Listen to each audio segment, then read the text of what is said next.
Hello, good morning student. आज मैं आप लोगों को इंग्लिश बुक में पहला चैप्टर पढ़ाऊंगी, the silver house.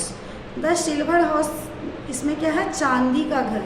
The silver house के बारे में पढ़ेंगे। ये आपका रैम्सटाइन है, जिसको लिखा है जॉन लेड ने, जिसका राइटर है जॉन लेड।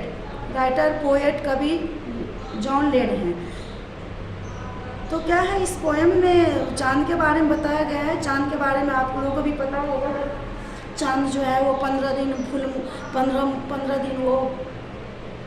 फुल मून हो जाता है। 15 दिन के बाद वो फुल मून हो जाता है। फिर उसके बाद वो घटते एक दिन क्या हो जाता है, बिल्कुल ही वो नो मून हो जाते हैं। तो चलिए इसमें हम पढ़ते हैं द सिल्वर हाउस, चांदी का घर। इसमें कवि हमें क्या बताए हैं, कवि हमें क्या समझाए हैं।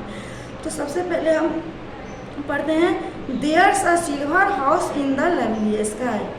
कह रहा है, there's a silver house in the lovely sky, as around as a silver crown, it takes 2 weeks to build it up and to pull it down. इसमें यह कह रहे हैं बेटा, इसमें जो है कवि हमें यह समझा रहे हैं कि आसमान में चांदी का घर है, जो कि एकदम मुकुट की तरह गोल है। और वो दो हफ्तों में पूरा हो जाते हैं। और फिर क्या होता है, 2 हफ्तों में वो गिर भी जाते हैं। वो कैसे? तो 2 हफ्तों में सबसे पहले दिन मून जो है, वो आप लोग पढ़े होंगे मून के बारे में, जो क्रिसेंट होता है, फिर वो थोड़ा सा उससे बड़ा होता है, फिर उससे बड़ा एक दिन वो क्या होता है, 15 दिन के बाद वो पूरा फुल मून हो जाता है। और उसके बाद क्या होता है, वो हर एक दिन थोड़ा से घटते एक दिन क्या हो जाता है, नो मून हो जाता है। और जिस दिन नो मून हो जाता है, उस दिन क्या होता है, रात पूरा अंधेरी होती है, जिसे बोलते हैं हम लोग अमावस्या की रात।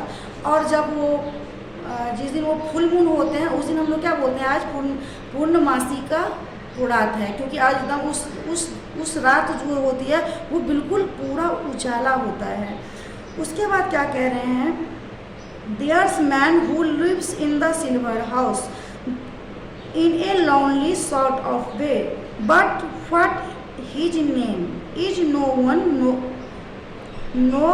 नोज और no one likes to say. इसमें कह रहा है, there's man who lives in the silver house, और उस हाउस में आदमी रहता था, लेकिन वो कौन आदमी था वो किसी को पता नहीं था। और नो ही but what his name is no one knows, और किसी ने ना उसे जानने की कोशिश किया जो कि उसमें कौन रहता है। इसमें फिर से मैं इसको एक बार आप लोगों को रिपीट कर रही हूँ। इसमें कवि को यह लगता है कि चंदा मामा में एक आदमी रहता है, जिसका नाम किसी को नहीं पता और कोई जानना भी नहीं चाहता है। उसके बाद है, Yet when you go to bed tonight, just draw the window blind and peep out at the silver moon, this lonely man to find। और कह रहे हैं, उसके बाद इसमें कवि यह कह रहे हैं कि जब तुम सोने जाओगे तो खिड़की को क्या कह रहे हैं, ड्रॉ द विंडो ब्लाइंड, और खिड़की को तुम खोलोगे तो देखोगे कि खोलोगे और देखोगे चांद की तरफ, तो देखोगे कि क्या वो अकेला इंसान दिखता है, क्या वो अकेला जो इंसान है वो दिखता है। But if his house is taken down and all the sky is bare means क्या होता है, खाली।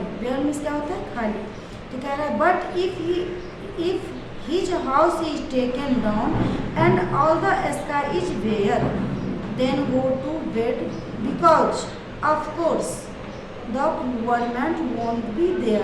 कह रहे हैं, लेकिन कोई चंदा मामा दिख रहा है और आकाश खाली है, तो समझ जाना कि आज नो मून रात है। मीन्स उस नो मून का मतलब हो गया जो रात है वो बिल्कुल अंधेरी रात है। आकाश खाली है तो समझ जाना कि वो क्या है, वो नो मून रात है। और सो जाना, और उन्हें मत ढूंढना, क्योंकि वो वहाँ पर नहीं होंगे। कौन नहीं होंगे? वो जो आदमी थे वो वहाँ पे नहीं होंगे। क्या कह रहा है फिर से बेटा, but if his house is taken down and all the sky is bare. क्या कह रहा है, लेकिन कोई चंदा मामा नहीं दिख रहा है और आकाश खाली है। Then go to bed because of course to poor man want to be there. और समझ जाना कि आज मून है और सो जाना और उन्हें मत ढूंढना क्योंकि वो वहाँ पर नहीं होंगे।